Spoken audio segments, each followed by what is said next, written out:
Wow! Wow! Wow!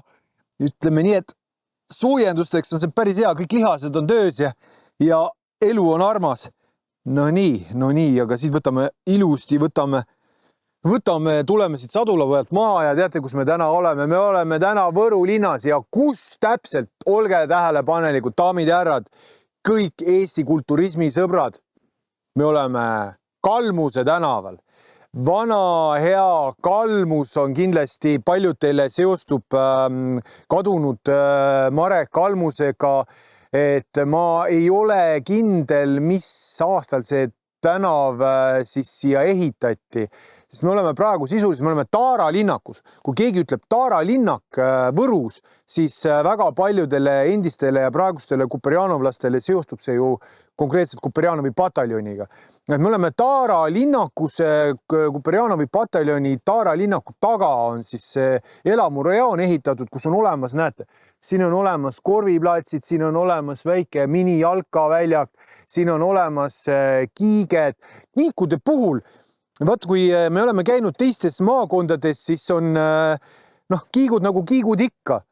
Aga Võru linnas on kiikude alla on tekitatud üksikvõitleja laskepesa, et see on selline universaalne kiigud. Ja kui ta tunned, et vaenlane on lähedal, teed sellised tagasikäigu, hüppad siia asendisse ja oled ilusti varjatud. Et meie tegelikult tulime sellepärast siia, et tutvuda kõikide jõusaali võimalustega, välijõusaalidega ja selle kohta ka Tank ütles, et Kalmuse tänava jõulinnak. Ja no, kui me juba siin oleme, siis me vaatame kõik järjest üle. Ma ausalt, kui me siia sõitsime, siis ma nagu mõtlesin küll, et see jõulinnak, et siin võiks olla siis kõik need igasugused masinad. Aga siin on rohkem siis selline kangide rivi, igasugused lõuatõmbamise, surumise variandid. Ja mida ma siin nagu teha saan? Loogiline küsimus, et jätame selle ratsutamise välja. Ütleme nii, et see ruumi siin on näiteks kõik, mis puudutab jalgu, siis jalgade koha pealt alati ma soovitan sellise, et jalg üldse lahti saada, sellise küki teha.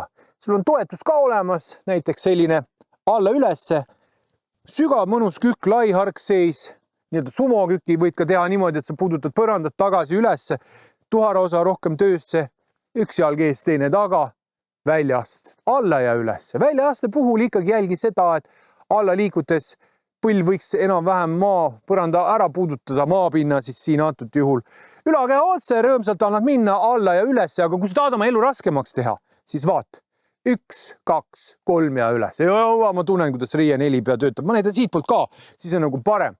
Nii, valmis. Sa lähed alla, sa lähed üles. Alla. Tagumise jala põlv läheb siis õlaga ühele joonele ja alla liikutes sa peaksid nägema oma esimesele varbet. Sa võid siit torust kinni hoida toetuseks. Mul oli eile 51 000, olen jalad jumala läbi. Et eile oli 51, üleeile 48 000 sammu, et natukene hullu on pandud sellel aastal. Aga ma ei taha ka nagu talvele, et istud seal kuskil oma arvuti taga, mõtled. Huvitav, miks ma suvel nii vähe ringi liikusin? Ei, see aasta on kõvasti liigutud. Nii et põhimõtteliselt jalgadele on, jalaveinitsu vaatame ka üle. Ühe jala ilusti pöiast hoiad Riie 4 pea, teise jala. Mul on jalad nii siuksed, nad ei ole valusad, tuimad sellest eilsest kõndimisest. Ja üks penitus veel, mis ma näitan sulle. Näed, selline asi. Ees oleve jalg on sirge, tagumine on kergelt kõvert, seljahoiad sirgene. Ja teine venitus samamoodi. Kui sa tahad säärt teha, siis sa võid teha niimoodi. Hopp. Ja tõused üles varvast. Nii hästi. Jalad vaatasime üle. Loomulikult on igasugused varianti, kägarkõnnid, igasugused mingisugused kükishüpped ja nii edasi. Aga nüüd ütleme, kui ma tahan ülakeha teha, siis alustaksime äkki seljast. Selg on ülakeha kõige suurem ja võimsam lihasgrupp, et siin mingisugust vabaraskust ei ole, millega saaks võib-olla jõutõmbeid teha, aga seljatõmbed. Vaata, siin on jälle see osa, et mida ma olen nagu, vaata, nii laialt võtad. Et need, kes nii laialt võtavad, ega need on tegelikult sisuliselt juba sellised profid. Ja vaata, kui sa oled pikka kasvu, ütleme, et ma oleksin mingi 1,90 m, siis ilmselgelt see kangi osa jääks minu jaoks ja siin on mul ka jalad maas, tegelikult jalad peaks rippes olema, siis loomulikult sellist asja võid teha. Sa võid jalad üles tõsta. Aga sellise laia tõmbega, ma ütlen ausalt, ega ma ka praegu ilmselt 10 seeria teeks ära, teine seeria oleks võib-olla 8, aga jätkusuutlikult sellist pikka tööd ma nii laia kangiga ei suudakski teha. Et siis on alternatiiv, kas sa võtad kitsalt või teed üldse sellise universaaltreeni, mida ma olen viimastel aastatel päris palju tegema hakanud. Võtad altaardesse, tõmme ja tagasi. Siin siis saab selgvenitust, saavad käed, kõhulihas ka, kui sa jalga üles tõstad.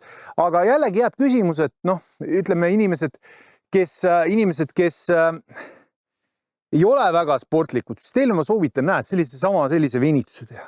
Siit niipidi venitus, siit niipidi venitus, siis näiteks selja puhul on selline asi, tõmme ja tagasi, tõmme ja tagasi. Et kui me nüüd räägime edasi ülakehast, et seljatõmbed saad ära teha, sa võid ka nii teha. Surumine ja tagasi. Surumise koha pealt võib-olla see nurk jääb natukene võib-olla liiga väikeseks, et suurt tööd teha ei saa, aga sama hästi sa võid siin samas pinnase peal teha tavalisi kätekõverduste ja rinna osas, mis puudutab rinda veel, siis sa saad ju teha ka siin selle raami peal päris suure töö ära. Vaatame need variandid ka üle. Nii, näed sa, selline venitus või isegi lähed sügavamale, selline venitus. Leiad selle õige nurga, lähed alla ja lähed üles. Selles suhtes siin on see plussid ja miinused, et näed, kui sa ennast ilusti siia sisse ehitad, surud jalgadega siia sisse, siis saad tegelikult päris korralikku töö teha. Küünarnukid on keha lähedal, on triitsepsile ka koormust. Väga hea. Nii, vaatame selle variandi ära. Vana hea triitsepsi surumine. Oled siin rööbas puu vahel. Sa lähed alla ja lähed üles. Lähed alla ja lähed üles. Nii, siin töötab siis triitseps, kui sa hoiad küünarnukid kehast kaugele eemal, siis loomulikult saab rinnalihas koormust. Sama asi võid siin teha, kitsalt alla, ülesse, et hästi palju sellist mänguruumi. Nüüd, kui ma tahaksin teha näiteks õlalihaseid, siis ei ole väikesed võimalused, vaid on vähe fantaasiat. Näed, sa võtad need kiiged, saad küünarnukid õlgadega ühele joonele tagasi. Hopp ja tagasi. Ja töö käib. Mis siin veel õlale teha saab, ette kallutatult õla tagaosa proovime.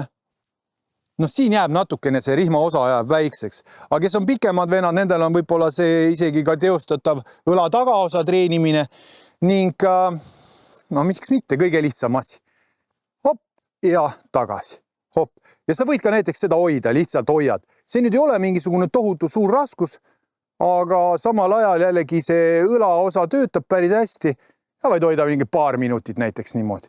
Paari minutiga ükskõik, mida me niimoodi käes hoiame, see õlg ikkagi saab päris hästi koormust. Nii et jällegi mingisugused lahendused igal juhul leiab, loomulikult on eriti hea, kui inimene tuleb siia, teeb siin välisaalis, teeb oma asjad ära, tal on veel mingi üks paar handleid kaasas, see on juba täiesti ulme.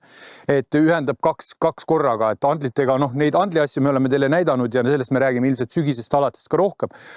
Ja õla jaoks eraldi kõige hullem õla variant on see, et sa oled kuskil, lükkad jalad seina peale ja siis sa oled käte jõul, surud üles ja alla ennast, aga kahjuks see osa õlast, see harjutus läheb võib-olla ohtlikuks. Et siin on mul kindel soovitus, et kui sa leiad mingisuguse kivi, võtad selle kivi kätte, sa saad seda hoida näiteks, tõstad olles sirgetele kättele ja tagasi ja see on ka selline universaalharjutus, näiteks järgmine aasta, kui on see jaanipäeva kasti hoidmine, siis on selleks ajaks sul juba selline päris korralik vundament all. See on lihtsalt selline kõige ekstreemsem näide. Nii, ma teen veel natuke venitust. Ihu on kange. Nüüd sul tekib küsimus, et okei, biitsepsit ma näitasin, sa saad niimoodi kitsaid tõmbeid teha, triitsepsile sa saad rööbaspuult teha või siis näiteks, vaata siin võiks olla ka mingi madalam, mingi pink, kus sa saad siis madalam, seal on, kuule, super luks, näe, vaat. Ikka leiab midagi. Siinsamas, pingiservas. Küünanukid on keha lähedal. Alla ja üles. Alla ja üles. Samamoodi siit triitseps.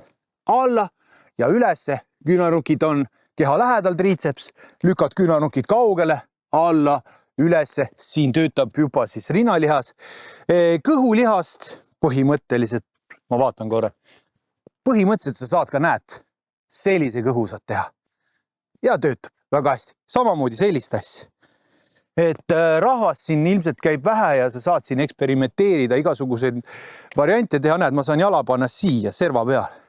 See on ülesse ja alla. Ülesse ja alla. Et jällegi, kui sul on selline pink olemas, siis ja kätekõverdusi, pingiservast laiad kätekõverdused, sa saad jalad siia panna serva peale, teha ka niipidi. Nii et tegelikult mänguruumi on päris palju. Aga sõbrad, ma usun, et tegelikult see kõik, mis ma teile siin näitasin, see on ainult niisugune väike osa. Loomulikult me võime siin genereerida, teha mingeid väga spetsiifilisi harjutusi, aga see ei ole ka nüüd, lihtsalt me tutvustame teile neid kohtasid, kus me käime. Visad-vennad sellel suvel on jõudnud käia juba, ma ei tea, mingi 6 või 7 erinevas maakonnas ja küll me jõuame igale poole. Vaadake visasid vendasid, kommenteerige, laikige, laikid väga head, need alati, need teevad meile südame alt soojaks. Ja me läheme igal juhul edasi järgmiste kohtumisteni, mõnusat suve jätku teile.